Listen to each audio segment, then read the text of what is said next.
পাশের আরেকটি ছবি, এখানে রায়গঞ্জে মমতা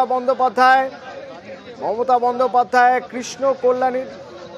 কৃষ্ণ কল্যাণীর জন্য প্রচার করছেন রায়গঞ্জের তৃণমূল প্রার্থী। অন্যদিকে কৃষ্ণনগরে শুভেন্দু অধিকারী, রাজ্যের বিরোধী দলনেতা, কৃষ্ণনগরের অমৃতা রায়, বিজেপি প্রার্থী অমৃতা রায়ের হয়ে প্রচার করছেন জনসভা।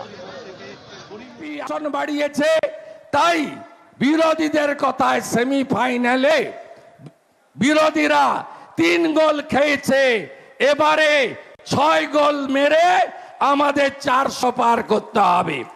এইবার এইবার এইবার এইবার এইবার আমাদের এখানে বিপুল সংখ্যক সংখ্যালঘু বাস করেন। গতবারে ভয় দেখিয়েছিল না এনআরসি, এখনো প্রতি সভায় গিয়ে এই মিথ্যাবাদী মুখ্যমন্ত্রী, যিনি আমার কাছে হেরেছেন নন্দীগ্রামে 1956 ভোটে, তিনি সব জায়গায় গিয়ে বলেন সিএ হলো লেজ আর এনআরসি হলো মাথা। আজকে বলুন তো, আমার রোজাদার সংখ্যালঘুরা, রাষ্ট্রবাদীরা, আপনারা যারা এখানে এসেছেন, আমি শতাধিকের বেশি দেখতে পাচ্ছি, তারও বেশি হয়তো আছে।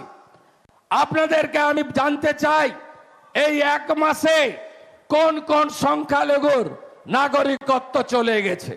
একটা উদাহরণ আছে, উত্তরপ্রদেশে 18% মাইনরিটি বাস করে। কার ধর্ম, শিক্ষা, কার কেড়ে নিয়েছে যোগী আদিত্যনাথ? কারোর কাড়েনি। আমাদের লড়াই গুন্ডাদের বিরুদ্ধে, আমাদের কোন ধর্ম সম্প্রদায়ের বিরুদ্ধে লড়াই নয়। যোগী আদিত্যনাথজি সুশাসন আর সুরক্ষা দিয়েছেন, বিকাশ দুবেকেও শিক্ষা দিয়েছেন, আতিক রহমানকেও শিক্ষা দিয়েছেন। গুন্ডাদের কোনো জাত হয় না, কোনো ধর্ম হয় না, কোনো সম্প্রদায় হয় না, গুন্ডা গুন্ডাই থাকে। বিজেপির লড়াই এই গুন্ডাদের বিরুদ্ধে, চোরেদের বিরুদ্ধে, ধর্ষণকারীদের বিরুদ্ধে। আপনারা হলেন মমতা ব্যানার্জির তেজপাতা, তরকারিতে লাগে কিন্তু খাওয়া যাবে না।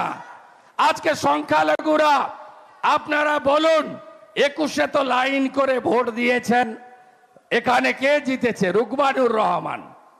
আর চাকরির তালিকায় নাম আছে, সব গুণধর, এক একটা গুণধর। শুধু ওই মোটা পার্থকে আর জ্যোতিপ্রিয় মল্লিককে দেখলে হবে না, এখানেও গুণধর ভর্তি। ফ্রেঞ্চ কার্ড তার দাঁড়ি, পলাশিপাড়ার তিনি বিধায়ক, নাম তার মানিক ভট্টাচার্য। মমতা ব্যানার্জির বন্ধু এত তাড়াতাড়ি ভুলে গেলেন নদিয়া জেলার একজন এমএলএ, বড় নেতা, চাকরি চুরির দায়ে বছরের বেশি জেলে আছে, নিশ্চয় তরুণজ্যোতি তেওয়ারি তার বক্তব্যে বলে গেছে। আরেকজন তো একবার যায় একবার আসে, নাম তার তাপস সাহা। এখানকার বিধায়ক গুণধর, এমনি তো এখানে গুতাগুতি চলছে, আজকে সকালেও গুতাগুতি হয়েছে। এরা গুতাগুতি করতে করতেই শেষ হয়ে যাবে, আর রানীমা দিল্লি চলে যাবে, আর আপনাদের এলাকায় উন্নয়নের জোয়ার বইবে।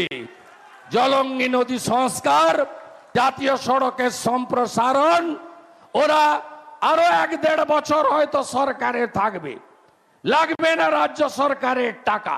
এটা তো বর্ডার এলাকা, রানীমা যাবে কেন্দ্রের স্বরাষ্ট্রমন্ত্রীর কাছে, বিএডিপি বর্ডার এরিয়া ডেভেলপমেন্টের টাকা আনবে, এবং পুরো বর্ডার এলাকায় রাস্তা থেকে, জল থেকে, সড়ক থেকে, সেতু থেকে, বিদ্যালয়ের পরিকাঠামো থেকে সব উন্নয়ন রাজমাতা রানীমার হাত ধরে হবে। আমি এই পরিবারের প্রতি কৃতজ্ঞ। কেন কৃতজ্ঞ? আমি মমতা ব্যানার্জির মতো ওই এপাং ওপাং ছপাং আমরা সবাই ড্যাং ড্যাং